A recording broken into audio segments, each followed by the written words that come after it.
Gravity Falls Scariest episodes. The last part is scarier.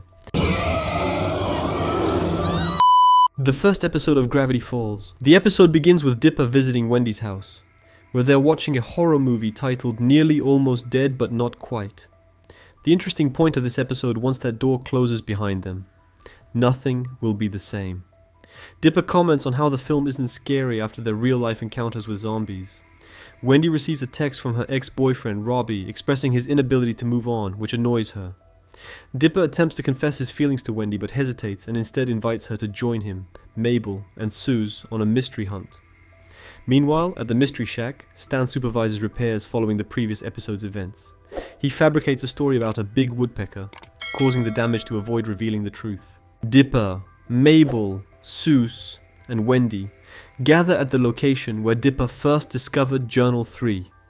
Using a blacklight, Dipper uncovers a hidden message leading them to a concealed bunker beneath a tree. Wendy activates a lever disguised as a branch, opening the entrance. Descending into the bunker, they find a fallout shelter stocked with supplies and a map of Gravity Falls. Dipper discovers a recently opened can, suggesting someone has been there recently. Wendy finds a hidden passage behind the map. The group enters a room adorned with various symbols. Mabel accidentally triggers a security system, causing the walls to close in. Consulting the journal, they identify 4 symbols to deactivate the trap, narrowly escaping. Dipper's vest gets caught and Mabel retrieves it, discovering a love letter he wrote to Wendy. Encouraging him to confess, she pushes Dipper and Wendy into a closet together. Inside the closet, Wendy inadvertently discovers a secret laboratory. They notice holes in the walls, indicating the presence of a creature. Suddenly, a monstrous tongue attacks them, and a mysterious man intervenes, claiming to be the journal's author. Back in the surveillance room, Mabel and Suze find a note about experiment number 210, a shapeshifter. Realizing the danger, they rush to warn Dipper and Wendy. Dipper and Wendy grow suspicious of their savior when they recognize him as the mascot on a can of beans.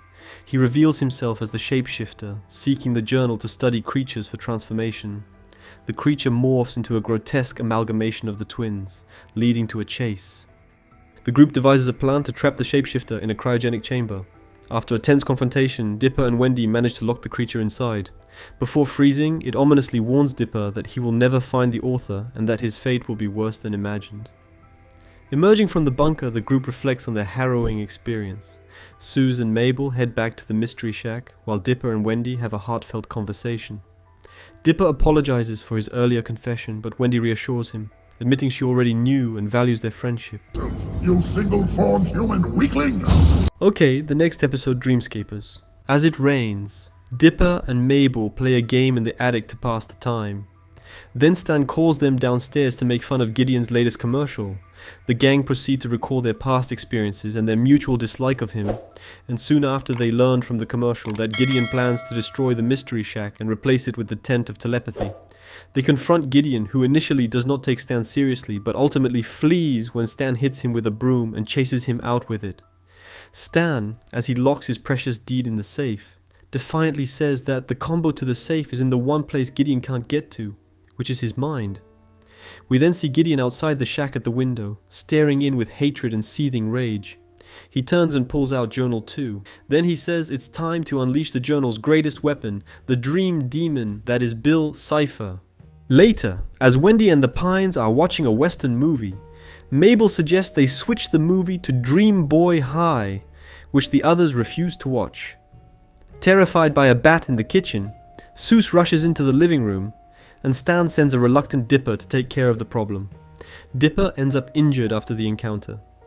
Afterwards, Mabel and Suze tend to his injuries while Dipper complains about always having to do the hardest chores. Suze replies that Stan's personality is one of life's great mysteries, and Suze decides to investigate another such mystery, whether or not it is possible to lick one's own elbow. Meanwhile, Gideon performs a ritual to summon the Dream Demon, Bill Cipher, who engages in various antics before making a deal with Gideon. He will invade Stan's mind, and Gideon is to help Bill with an unknown favor later on.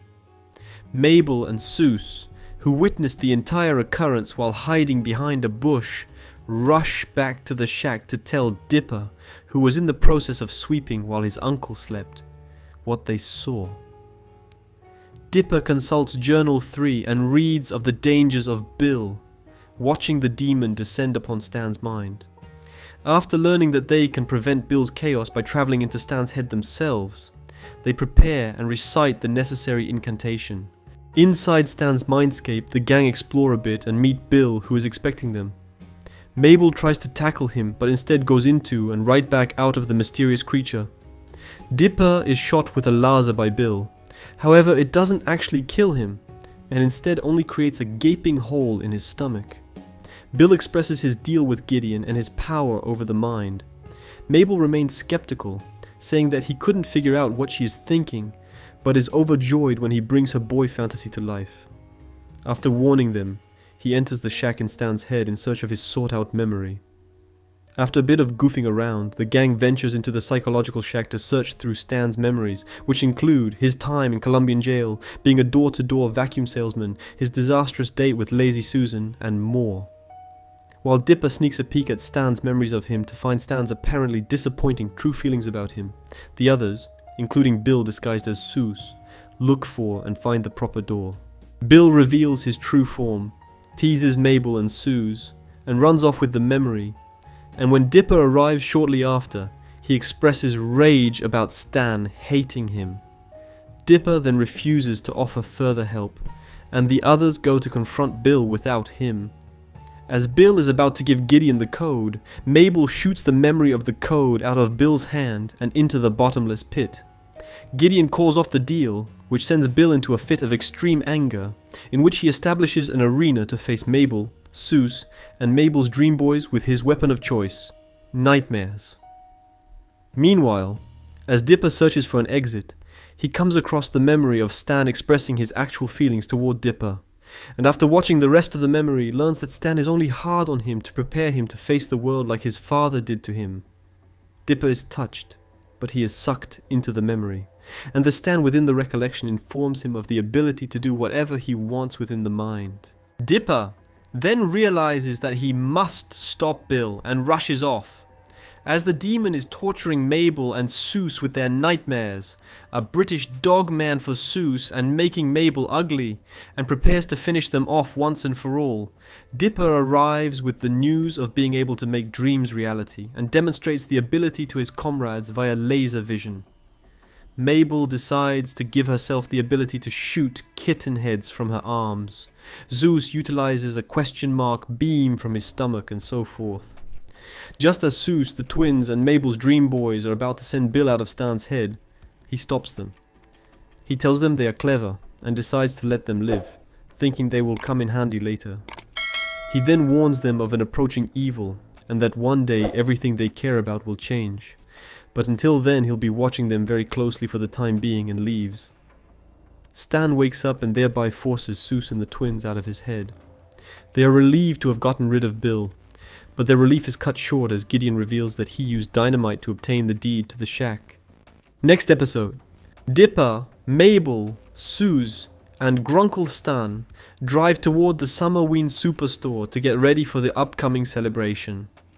Stan explains that the locals loved Halloween so much, they decided to celebrate it twice a year, thus inventing Summerween, a Halloween that takes place right in the middle of summer. While exploring the store, Seuss discovers a pile of eerie, cackling skulls and can't resist repeatedly pressing them, laughing to himself each time. Meanwhile, Mabel and Dipper are causing chaos by riding a wheelbarrow through the costume aisle, as Grunkle Stan searches for scary props to use on trick-or-treaters. Later, while Dipper and Mabel are planning their Summerween night, Seuss tells them a disturbing tale about the Summerween trickster, a sinister creature that devours children who lack the true spirit of Summerween. Dipper, unfazed, starts tossing away what he calls loser candy, the cheap, unwanted sweets Stan bought for trick-or-treaters. Little does he know, someone is watching him from the shadows. That evening the doorbell rings. Dipper answers it to find Wendy and Robbie at the doorstep. Robbie teases Dipper about going trick-or-treating, and Wendy quickly adds that it's for kids. Dipper, a little embarrassed, goes along with it. Wendy invites him to Tambry's Summerween party, and Dipper agrees to come. But Mabel already has plans with Grenda and Candy for trick-or-treating. To get out of it, Dipper pretends to be sick so he can sneak off to the party. But then, the doorbell rings again. This time, a tall, unsettling figure stands at the door. The Summerween trickster himself. Dipper assumes it's just a costumed kid, tells him he's too old for trick-or-treating, and slams the door. When the trickster knocks again, Dipper slams it once more, unknowingly provoking the creature's wrath. Mabel, frustrated, reopens the door, and the trickster forces his way into the mystery shack. With a voice like scraping bones, he gives the kids an ultimatum. Collect 500 pieces of candy before the last jack-o'-melon in town goes dark, or be eaten alive. To prove he's serious, the trickster grabs a random trick-or-treater named Gorny and consumes him in front of their horrified eyes. The group rushes to collect candy, starting at Lazy Susan's house. Since Dipper isn't wearing a costume, they only get one piece each, and he gets nothing. Mabel decides to dress Dipper up and play the cute act to get more candy, which works impressively well. Soon, they have 499 pieces. Mabel heads off with the others to find the last one, while Seuss goes to retrieve his truck. But their relief is short-lived. Behind them, the shattered remains of the trickster begin to quiver, and in a grotesque display the pieces reassemble. The creature is alive again, and it begins a relentless pursuit of the truck.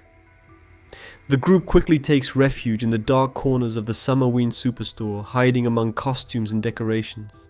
As they catch their breath, Mabel finally reveals the truth. She's not just mad, she's scared this might be the last time she and Dipper ever get to trick-or-treat together. Her voice trembles, not with fear, but with the sadness of growing up. It then turns its sights on Dipper and Mabel, but just when all hope seems lost, a strange sound comes from inside the trickster. Seuss, unfazed and somehow alive, begins eating his way out from inside the monster, chewing through candy and goo until the trickster collapses to the floor in a broken, sticky heap. In its final moments, the trickster begins to sob, tears of candy corn rolling down its malformed face, as it confesses that all it ever wanted was for someone to enjoy the candy it offered. Moved by the moment, and maybe still a little hungry, Seuss gives a thumbs up and happily munches away at the creature's remains. Elsewhere, Grunkle Stan finally gets his moment of terror, when the two unshakable kids sneak into his house and accidentally witness him half naked in the bathroom, trying to wash off the shame. Horrified, they scream and flee, dropping their massive bags of candy as they run for their lives. Later, Dipper, Mabel, Seuss, Grenda, and Candy return to the Mystery Shack, exhausted but triumphant. I hope you enjoyed watching the video. You can choose an option to watch more videos. Don't forget to subscribe to the channel and activate the bell so you don't miss any animation mistakes or reviews. See you in the next video.